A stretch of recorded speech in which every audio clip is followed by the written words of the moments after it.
Good evening दोस्तों आप सभी के लिए। और दोस्तों मुझे उम्मीद है आपकी पढ़ाई जो है दोस्तों अच्छी चल रही होगी, बेस्ट चल रही होगी, बेहतर चल रही होगी। और दोस्तों जो क्लासें मैं आपके लिए उपलब्ध करा रहा हूँ वो भी आप रेगुलर ले रहे होंगे दोस्तों। नोट्स बनाते चलें दोस्तों, साथ में उन्हें रिवाइज करते चलें, ठीक है।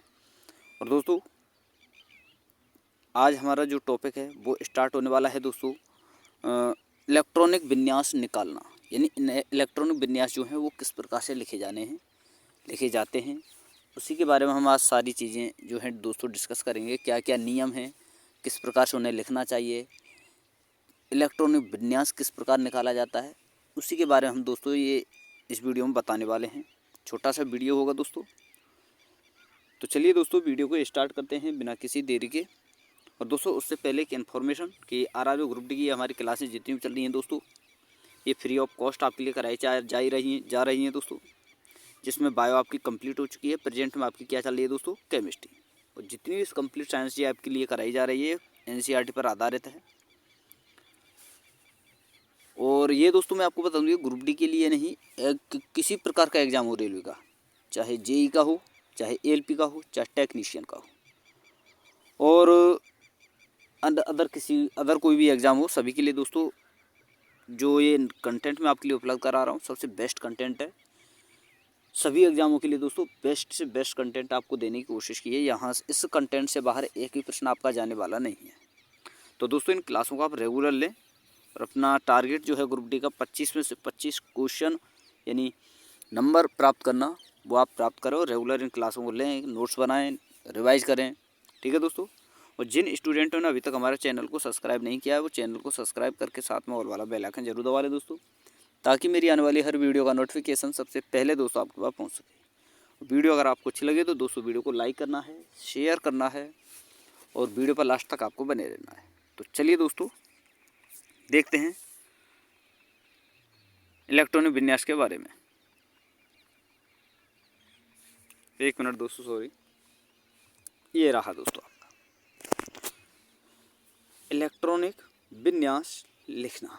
लेकिन दोस्तों मैं आपको बता दूं, इलेक्ट्रॉनिक विन्यास लिखने के लिए आपको दोस्तों 1 से 30 तक के जितने भी तत्व हैं उनका परमाणु क्रमांक और एटॉमिक मास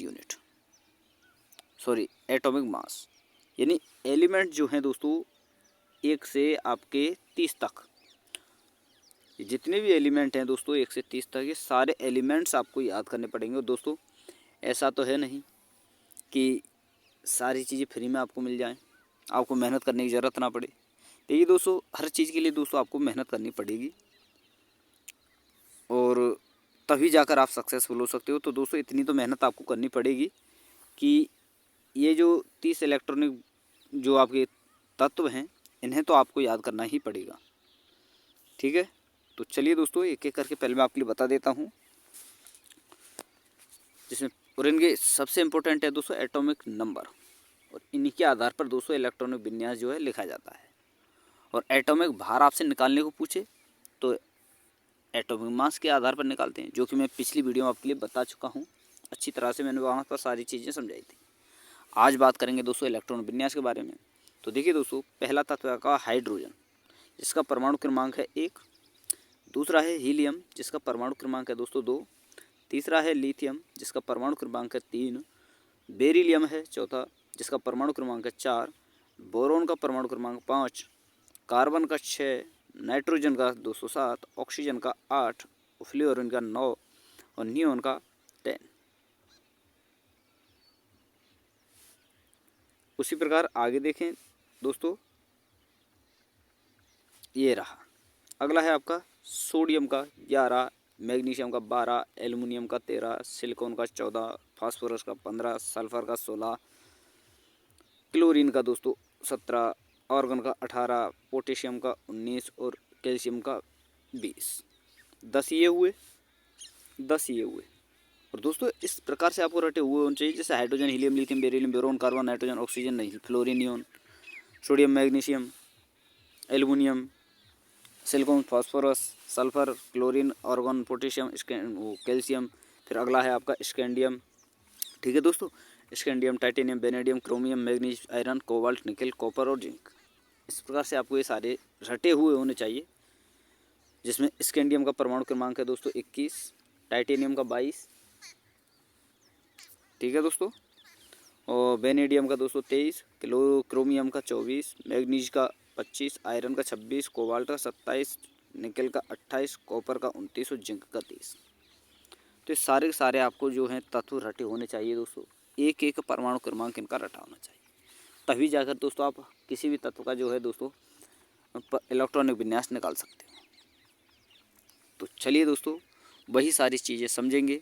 और इलेक्ट्रॉनिक विन्यास निकालने से पहले दोस्तों मैं आपको बता दूं, कुछ ये धारणा है दोस्तों, जैसे कि क्वांटम संख्याएं क्या होती हैं, इनके बारे में किसने समझाया, किसने किसकी खोज की, तो वो सारी चीज़ें हम समझेंगे। पहले कुछ परिभाषाएं हैं, कुछ सभी ने जो इलेक्ट्रॉनिक विन्यास जब निकालते हैं तो हर कक्षा में अलग अलग इलेक्ट्रॉन भरे जाते हैं। एक किसी कक्षा में 2 भरे जाते हैं, तो किसी में 8, किसी में 6 भरे जाएंगे। तो इस प्रकार से इलेक्ट्रॉन भरे जाते हैं, ठीक है। तो देखिए दोस्तों, सबसे पहले हम बात करें क्वांटम संख्या। ये आपके नीचे जितनी भी हैं क्वांटम संख्या हैं, इनके खोजकर्ता हैं, ये इनके संकेत हैं, ये इनकी जानकारी है कि किस क्वांटम संख्या से हमें क्या प्राप्त होता है और कैसे ज्ञात किए जाते हैं दोस्तों, ये इनके जो है नियम हैं। तो देखिए दोस्तों, सबसे पहले हम बात करें मुख्य क्वांटम संख्या यानी प्रिंसिपल क्वांटम नंबर। तो इसकी खोज की थी दोस्तों बोहर ने, और इसका संकेत क्या है दोस्तों, एन। मुख्य क्वांटम संख्या का संकेत है एन। और इससे हमें क्या जानकारी प्राप्त होती है दोस्तों, कक्षाओं के बारे में, ऊर्जा स्तरों के बारे में और उनके आकार के बारे में जानकारी प्राप्त होती है, ठीक है। जैसे मान लीजिए ये कोई कक्षा है, यहाँ कोई इसका केंद्रक है, ये कक्षा है इसकी चारों ओर, फिर ये दूसरी कक्षा है। तो इस कक्षा में कितनी ऊर्जा है, इसमें कितनी ऊर्जा होगी, इसका आकार बड़ा है, इसका आकार छोटा है। तो ये सारी जानकारी हमें किससे प्राप्त होती है दोस्तों, मुख्य क्वांटम संख्या से। और उपकोष के आगे के नाम के आगे लिखी हुई संख्या जो होती है वही दोस्तों मुख्य क्वांटम संख्या होती है, ठीक है। उपकोष के नाम के आगे जो संख्या लिखी हुई होती है दोस्तों, उसे ही हम कहते हैं मुख्य क्वांटम संख्या। जैसे एस उपकोष के लिए दोस्तों यहाँ पर दिया है 0 आता है, पी के लिए 1, 2, 3, इस प्रकार से। तो ये उपकोष के नाम के आगे जो संख्याएं लिखी होती हैं वही आपकी मुख्य क्वांटम संख्या कहती हैं, जो कि आगे आप समझेंगे जब एग्जाम्पल दूंगा, ठीक है। तो चलिए दोस्तों आगे देखते हैं अब। और यहाँ है अगला आपका दोस्तों द्विगुणसी क्वांटम संख्या यानी एजीमुथल क्वांटम नंबर, जिसकी खोज की थी दोस्तों सोमरफील्ड ने। इसका प्रतीक चिन्ह है एल। और इससे हमें क्या प्राप्ति, किस जानकारी की प्राप्ति होती है दोस्तों, उपकोष या उप ऊर्जा स्तर। जैसे कक्षा होती हैं उसी प्रकार दोस्तों उप कक्षाएं होती हैं। कक्षा को कोष बोलते हैं और उप कक्षा को उपकोष बोलते हैं।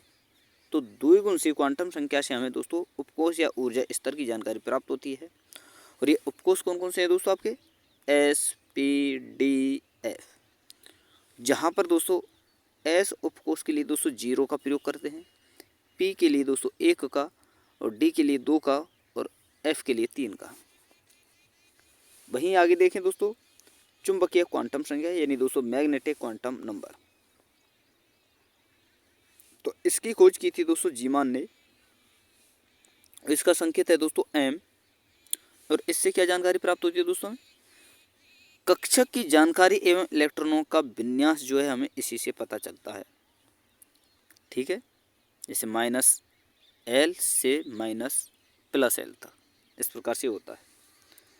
वहीं बात करें दोस्तों आगे चक्रण क्वांटम संख्या। तो चक्रण क्वांटम संख्या की खोज किसने की थी दोस्तों, गुडमिस्टर ने, जिसका प्रतीक है एस। और इससे हमें जानकारी प्राप्त होती है दोस्तों इलेक्ट्रॉनों के चक्रण की दिशा, कि इलेक्ट्रॉन किस दिशा में चक्कर लगा रहे हैं, ठीक है दोस्तों। तो अगर क्लॉकवाइज चक्कर लगाएंगे तो यहाँ पर 1/2 का मान प्लस में आएगा, जैसे कि ये आपका क्लॉकवाइज है इस प्रकार से। अगर इस प्रकार से चक्कर लगाएंगे तो यही जो मान है दोस्तों आपका 1/2 ये आपका माइनस में आएगा, जैसे इस प्रकार से चक्कर लगाएंगे तो ये माइनस में आएगा, एंटी क्लॉकवाइज हो गया। तो ये सारी जानकारियाँ हमें प्राप्त होती हैं। ये थी दोस्तों आपकी मुख्य क्वांटम संख्या। अब चलिए दोस्तों इलेक्ट्रॉनिक विन्यास के ऊपर कि ये बाद में सीखेंगे, पहले हम उन चीज़ों को सीख लेते हैं जिन वैज्ञानिकों ने वो सारी चीज़ें दी हैं। अगर आप उन नियमों को समझ लेंगे तो आपको ये जो इलेक्ट्रॉन विन्यास है दोस्तों आसानी से और इजीली समझ में आ जाएगा। तो चलिए दोस्तों पहले उन नियमों को देख लेते हैं कि किस वैज्ञानिक की क्या अवधारणा रही थी। तो सबसे पहले हम बात करेंगे दोस्तों पाउली का अपवर्जन नियम। ठीक है दोस्तों, तो चलिए दोस्तों देखते हैं। तो देखिए दोस्तों पाउली जी ने क्या कहा कि इस नियम के अनुसार किसी परमाणु में 2 इलेक्ट्रॉनों के लिए चारों क्वांटम संख्याओं का मान समान नहीं हो सकता। यानी जितनी भी क्वांटम संख्या हैं उन सभी का मान समान थोड़ी हो सकता है। जैसे कि S P D F। अब ऐसा थोड़ी है दोस्तों, इसमें भी 2 इलेक्ट्रॉन भर देंगे हम, इसमें भी 2, इसमें हम दोस्तों 2 इलेक्ट्रॉन भर सकते हैं, तो इसमें भी केवल हम 2 ही इलेक्ट्रॉन भर सकते हैं। ऐसा नहीं होता, इसमें हम 8 इलेक्ट्रॉन भर सकते हैं। जैसे 0 हमने यहाँ पर रखा, यहाँ पर हमने क्या माना दोस्तों 1 2 3। तो इसका मतलब ये थोड़ी ही है दोस्तों कि S का मान हमने 0 माना, तो यहाँ पर जब इसका हम मल्टीप्लाई करेंगे, इसे हम जोड़ेंगे 2 और 0 को, तो यहाँ पर 2 ही तो आएगा। अब यहाँ पर मान लीजिए दोस्तों आपका 3 है, तो 3 और 1 जोड़ेंगे तो दोस्तों यहाँ पर 4 आ गया। तो ऐसा थोड़ी है कि इसमें इलेक्ट्रॉन अलग होंगे और इसमें इलेक्ट्रॉन जो है इसके इलेक्ट्रॉन और इसके इलेक्ट्रॉन समान होंगे, नहीं होंगे। तो यही इसमें कहा गया है जितनी भी क्वांटम संख्या है उनका मान कभी भी समान नहीं हो सकता। ये किसने बताया था दोस्तों आपको? पाउली साहब ने। तो इसे ही कहते हैं दोस्तों पाउली का अपवर्जन नियम। तो ये आपको याद रखना है। अब चलिए दोस्तों आगे देखते हैं। या फिर किसी कक्षा में पाए जाने वाले दोनों इलेक्ट्रॉनों का चक्रण सदैव विपरीत होता है। ठीक है दोस्तों, अर्थात एक इलेक्ट्रॉन क्लॉकवाइज दिशा में घूमेगा तो दूसरा एंटी क्लॉकवाइज दिशा में घूमेगा।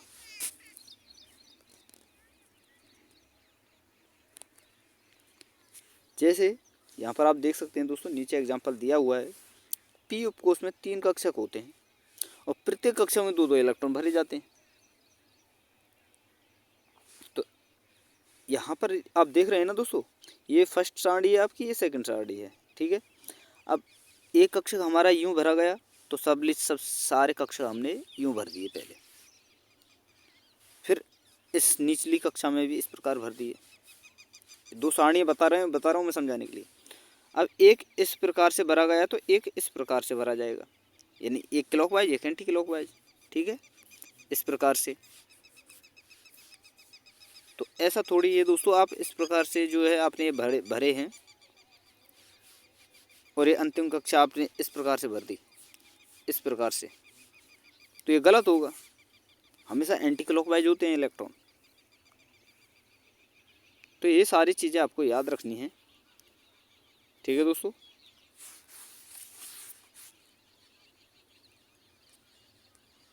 अब चलिए दोस्तों आगे देखते हैं। तो आपको ये चीज़ याद रखनी है दोस्तों, पहले इलेक्ट्रॉन सभी कक्षाओं में एक एक भरा जाएगा। ऐसा नहीं है पहले आपने यहाँ पर 2 भर दिए, यहाँ पर भी 2 भर दिए, यहाँ पर भी 2 भर दिए, यहाँ पर एक ही छोड़ दिया आपने। ऐसा भी नहीं होता है, ये अगला नियम है, ये भी आपको समझना पड़ेगा। यानी दोस्तों सबसे पहले तो आपको याद रखना है कि हर कक्षा में एक एक इलेक्ट्रॉन भरना पड़ेगा आपको। अगर इसमें 2 भर रहे हो तो इसमें भी 2 आपको डालने पड़ेंगे। अगर इसमें 3 भर रहे हो तो 3 इनमें भी डालने पड़ेंगे। लेकिन दोस्तों एक फ़र्क है कि किसी कक्षा में मान लीजिए फर्स्ट कक्षा है, उसमें 2 ही इलेक्ट्रॉन भरे जाते हैं, तो इसमें 2 से ज़्यादा नहीं भरे जाएंगे। इसमें आप 8 भर सकते हो, इस प्रकार से तो भर सकते हो। लेकिन आपको ये भी याद रखना है कि इस कक्षा में अगर आप 8 भर रहे हो इनमें, इस कक्षा में, तो इसमें 2 तो भरने ही पड़ेंगे, ये फिक्स है, क्योंकि 2 इलेक्ट्रॉन की ही उसकी क्षमता है, तो इसमें 2 भरने ही पड़ेंगे। तो ये सारी चीज़ें आपको इस प्रकार से क्लियर करते हुए चलना है। और जब भी ये इलेक्ट्रॉन भरे जाएंगे दोस्तों एंटी क्लॉकवाइज, एक दूसरे के विपरीत दिशा में भरे जाएंगे। तो ये चीज़ें आपको याद रखनी है, ठीक है। अब देखिए दोस्तों, यहाँ पर कुछ चीज़ें, ये रहा 1 मिनट। तो ऊपर आपने देखा टेबल 1 सही है, टेबल 2 गलत है, क्योंकि टेबल 2 में पी उपकोष के तीसरी कक्षक में दोनों इलेक्ट्रॉनों का चक्रण परस्पर समान है, जैसा कि यहाँ पर आप देख रहे हैं, जो कि पाउली के नियम का पालन नहीं करता है। तो ये होता है दोस्तों इलेक्ट्रॉन। तो आपको याद रखना है, जब इलेक्ट्रॉन विन्यास निकालना हम सीखेंगे, जब इलेक्ट्रॉन भरना सीखेंगे, तो सभी में एक एक इलेक्ट्रॉन भरना पड़ेगा पहले, तब जाकर दोस्तों दोबारा से इलेक्ट्रॉन भरना स्टार्ट करना पड़ेगा। वहीं आगे बात करें दोस्तों हुंड का नियम, तो हुंड साहब ने क्या कहा, तो इन्होंने कहा यदि किसी कक्षा में एक से अधिक कक्षक हो तो यदि किसी उपकोष में एक से अधिक कक्षक हों तो पहले सभी कक्षकों में एक एक इलेक्ट्रॉन भरा जाएगा, उसके बाद ही किसी कक्षक में दूसरा इलेक्ट्रॉन भरा जाएगा। जैसे यहाँ पर आप देख रहे हैं सारणी नंबर 1 को, तो मान लीजिए कोई विन्यास है डी, जिसका इलेक्ट्रॉन विन्यास डी का मान लीजिए कोई का 8 है, तो डी आपका ये ऑक्सीजन ही होता है, परमाणु क्रमांक, ठीक है। तो ऑक्सीजन है मान लीजिए, तो इसका परमाणु क्रमांक है 8। अब बात करते हैं यहाँ पर कि ऐसा थोड़ी आप 1 2 3 4 5 ये 5 कक्षाएँ हैं, तो ऐसा थोड़ी ये दोस्तों आपने ये कक्षा खाली छोड़ दी तो इनमें ही केवल इलेक्ट्रॉन रख दिए और ये खाली छोड़ दी, ऐसा नहीं होता है। इन सभी में पहले एक एक डाला जाएगा, फिर उसके बाद दोस्तों अगली कक्षा में जो है इलेक्ट्रॉन भरा जाएगा। तो इस प्रकार से होता है, जो कि आपको सारणी 2 में दिख रहा है, सभी में पहले एक एक भरा गया है और उसके बाद दोस्तों अगली कक्षा में दोबारा से एक एक इलेक्ट्रॉन अलग से डाला गया है। तो दोस्तों यहाँ पर आप देख रहे हैं टेबल 1 गलत है, क्योंकि डी उपकोष का 5वां कक्षक रिक्त है, उसके पहले सभी अन्य कक्षकों में जो है इलेक्ट्रॉन भर दिए गए, और दूसरा सही होगा क्योंकि सभी में पहले एक एक इलेक्ट्रॉन भरा गया है, फिर उसके बाद दोबारा से इलेक्ट्रॉन उन सभी 2 कोशों में डाले गए हैं दोबारा से। तो पहले सभी में एक एक इलेक्ट्रॉन हर कक्षक को आपको कंप्लीट करना पड़ेगा, फिर उसके बाद दोबारा से स्टार्ट से चलना पड़ेगा आपको। तो इस प्रकार ये होता है हुंड का नियम। अगला है आपका दोस्तों अफवो का नियम। इन्होंने क्या बताया दोस्तों, N+L का नियम बहुत ज़्यादा पूछा जाता है दोस्तों, ये कि N+L का नियम किसने दिया, तो दिया था अफवो साहब ने। तो इनके अनुसार इलेक्ट्रॉन पहले निम्न कक्षा ऊर्जा की कक्षा में भरा जाता है, फिर उच्च ऊर्जा की कक्षकों में भरा जाता है। जिन कक्षकों में N+L का मान कम हो उनकी ऊर्जा कम होगी, उनमें इलेक्ट्रॉन जो है पहले भरेंगे, ठीक है दोस्तों। तो ये होता है। अब ये होता है दोस्तों N का मान कक्षा की शुरुआत में लिखा होता है, यह कक्षा को प्रदर्शित करता है। जैसे 1s लिखा हुआ है तो ये कक्षा को प्रदर्शित कर रहा है, यही है N का मान। जैसे कि 1s 3p 4d और 5f, ये होता है दोस्तों। जो ये नंबर डले हुए हैं ना, ये आपके होते हैं दोस्तों आपके कक्षक, और यही दोस्तों कक्षा को प्रदर्शित करते हैं कि इसमें 1 कक्षा है, इसमें 3 कक्षाएं हैं, इसमें 4 हैं, इसमें 5 हैं। और L का मान क्या होता है, जो कि मैं आपके लिए बता चुका हूँ। S के लिए 0 होगा, P के लिए 1 और D के लिए 2 और F के लिए 3, और इन्हीं के आधार पर दोस्तों इलेक्ट्रॉन भरे जाते हैं, ठीक है। जैसा कि यहाँ पर हम देखेंगे कि इलेक्ट्रॉन पहले उन कक्षाओं में भरे जाते हैं जिनके लिए N+L का मान जो है कम हो। तो ये चीज़ आपको याद रखनी है दोस्तों, जिन कक्षकों में इलेक्ट्रॉन भरे जाएंगे उनका पहले N+L का मान जो है दोस्तों 0 होना चाहिए। एग्जाम्पल के लिए यहाँ पर हम समझते हैं कि निम्न कक्षकों में से किस में इलेक्ट्रॉन पहले भरा जाएगा। तो देखिए जैसे 4d है और D के लिए हमने क्या बताया, क्या आएगा 3, जैसा कि यहाँ पर बताया था मैंने, ये रहा दोस्तों। जैसे S के लिए 0, P के लिए 1 और D के लिए 2 और F के लिए 3, ये मैंने बताया। अब यहाँ पर दोस्तों ये रहा आपका डी के लिए, डी के सामने 4 है और 4d बराबर 4 + 3 दिया गया है।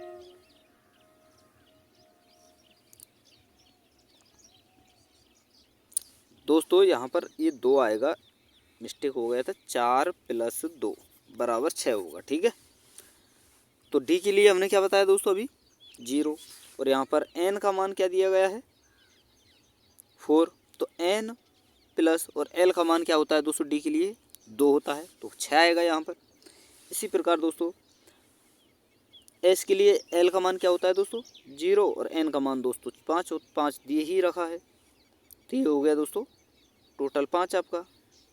ठीक है, वहीं दोस्तों एस मैंने आपके लिए बता दिया। पी डी के लिए अगर बात करें तो इसका मान होता है दोस्तों 3, 6 यहाँ पर दिया है, तो टोटल कितना हुआ 9। और पी के लिए होता है 1, तो ये टोटल 7 हुआ। अब यहाँ पर दोस्तों ये देखिए एन प्लस हमने यहाँ पर जोड़ा, एन प्लस एल, तो यहाँ पर 6 आया, यहाँ पर 5 आया, यहाँ पर 8 आया, यहाँ पर 7 आया। तो बताइए इलेक्ट्रॉन किस कक्षक में भरा जाएगा सबसे पहले एस कक्षक में, क्योंकि जिसमें एन प्लस एल का मान कम हो उसमें इलेक्ट्रॉन पहले भरे जाएंगे। तो एन प्लस एल का मान किस में है कम, ये दोस्तों गलत है, ये आपको याद रखना है। जो मैं आपके लिए बता रहा हूँ उसी हिसाब से हम चलेंगे। ये थोड़ा सा गलत टाइप हो चुका है। तो किस में भरेंगे सबसे पहले हम दोस्तों 2s वाली 5s वाली कक्षा में। ठीक है, तो इसमें हम भरेंगे ऑप्शन नंबर 2 इसका सही आंसर होगा। वहीं अगर हम आगे बात करें, जैसे कि यहाँ पर आप और समझ लेते हैं, एस 3d और 4s में से पहले किस में इलेक्ट्रॉन भरा जाएगा, तो एस पी डी। तो डी के लिए दोस्तों एल का मान क्या था 2 और एन का मान दिया है, तो एन प्लस 2 यानी 3 + 2 यहाँ पर 5 हुआ। और एस का मान क्या है दोस्तों यहाँ पर 4, और एच के लिए हमने क्या माना 0, तो 0 और 4 को जोड़ेंगे तो 4 होगा। अब यहाँ पर दोस्तों एन प्लस एन का मान 4s के लिए कम है, इसलिए 4s को 3d से पहले भरेंगे, जो कि मैं आपके लिए बता चुका हूँ। क्योंकि दोस्तों जिसका एन प्लस एल का मान कम हो वहाँ पर इलेक्ट्रॉन पहले भरे जाएंगे। ठीक है दोस्तों, अगर इनको आप अच्छी तरीक़े से आप इनको समझ लेते हो, अगर अच्छी तरीके से आपको ये आसानी से समझ में आ जाते हैं ये नियम, तो ईजिली दोस्तों आप इलेक्ट्रॉन विन्यास निकाल सकते हो। अगर आगे चलें, जो कि ये सारी चीज़ें मैं आपके लिए बता ही चुका हूँ। ठीक है दोस्तों, और देखिए दोस्तों ये कुछ तत्व हैं, 1 से 15 तक के तत्व हैं ये टोटल आपके। और यहाँ पर दोस्तों ये डायरेक्ट इनके इलेक्ट्रॉनिक विन्यास दिए गए हैं। आपसे पूछा जाता है डायरेक्टली, कभी कभी पूछ लिया जाता है कि इसका इलेक्ट्रॉनिक विन्यास क्या होगा, हाइड्रोजन का क्या होगा, हीलियम का, नाइट्रोजन का। तो ये आपको याद रख लेने हैं, याद करने हैं सारे के सारे इलेक्ट्रॉनिक विन्यास। ठीक है दोस्तों, ये रहे आपके टोटल इलेक्ट्रॉनिक विन्यास। और कुछ चीज़ें आपको ज़रूर याद रखनी है, जैसे परमाणु क्रमांक 2 के बाद हीलियम, और 10 के बाद नियोन, और 18 के बाद आर्गन, 36 के बाद क्रिप्टॉन आदि लिखा जा सकता है।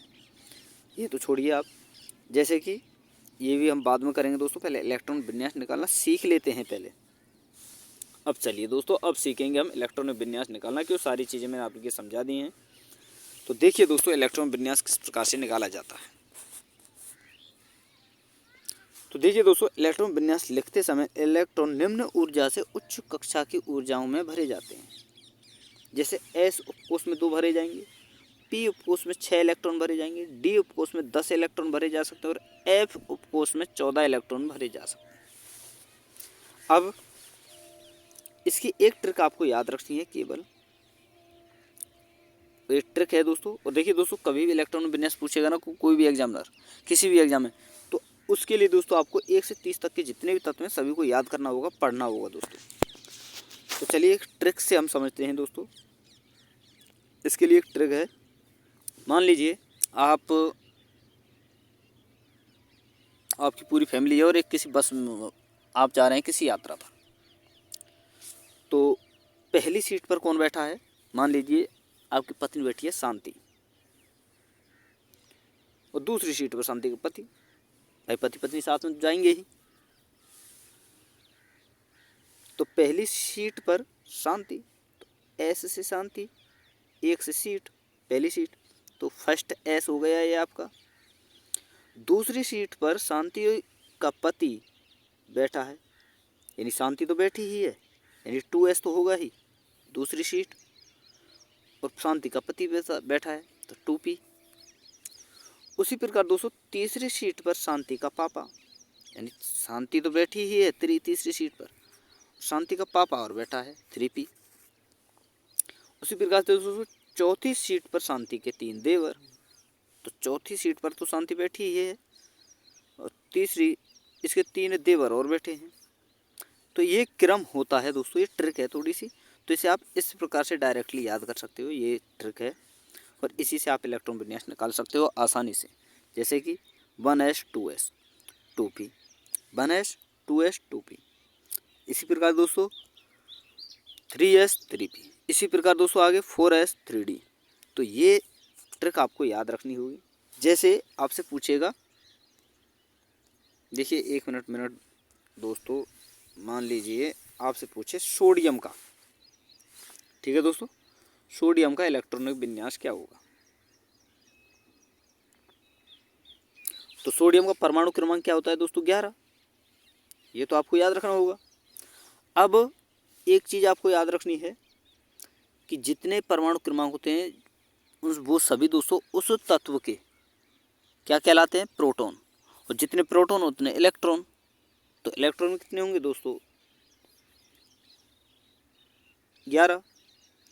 अब हमारे पास ट्रिक क्या थी, 1s 2s 2p 3s 3p 4s 3d। तो 1s,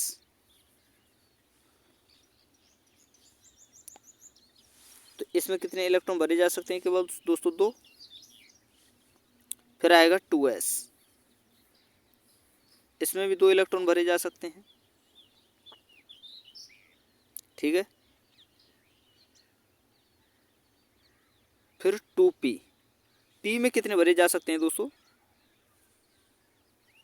2p, p में कितने इलेक्ट्रॉन भरे जा सकते हैं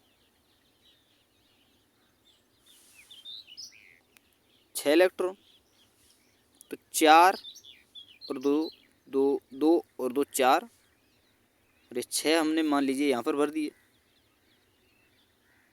ठीक है। अब आपके पास क्या बचा दोस्तों 3s, और इसमें 2 इलेक्ट्रॉन भरे जा सकते हैं, 2 हमने यहाँ पर डाल दिए। तो इस प्रकार से आपका ये विन्यास होगा। तो दोस्तों ये आपको समझ में आया, नहीं आया फिर मैं आपके लिए दोबारा से बता देता हूँ। 1 मिनट दोस्तों, 1 मिनट 1 मिनट 1 मिनट 1 मिनट, ये छोड़िए आप, दोबारा से आपके लिए ले लेता हूँ मैं। चलिए इसी को ले लेता हूँ दोबारा से ताकि आपको अच्छी तरीके से समझ में आ जाए। तो देखिए दोस्तों इसका परमाणु क्रमांक है मान लीजिए 11, ये है आपका क्या दोस्तों सोडियम। अब सोडियम को किस प्रकार से भरेंगे, इस आधार पर हमें भरना है 1s 2s 2p, ठीक है, और 3s, इस प्रकार से हमें भरना है। तो एस कोष में केवल 2 इलेक्ट्रॉन भरे जाते हैं, तो 2 हम यहाँ पर भर देंगे। एस में फिर 2 भरे जाएंगे, 2 हमने यहाँ पर भर दिए। पी में कितने भरे जाते हैं दोस्तों 6, तो 6 हमने यहाँ पर डाल दिए। कितने हुए दोस्तों ये 6 और 2 8 और 2 10, बचा 1, वो अगली कक्षा में चला जाएगा क्योंकि एस में केवल 2 भरे जा सकते हैं। तो इस प्रकार से दोस्तों ये इलेक्ट्रॉन विन्यास भरे जाते हैं। तो दोस्तों ये था पूरा वीडियो इलेक्ट्रॉन विन्यास से रिलेटेड, जितने भी नियम दिए गए थे जिन वैज्ञानिकों के द्वारा कि किस प्रकार से इलेक्ट्रॉन विन्यास भरा जाएगा और इलेक्ट्रॉन विन्यास भरा किस प्रकार से निकाला जाता है, वो सारी चीज़ें आपको मैंने बता दी।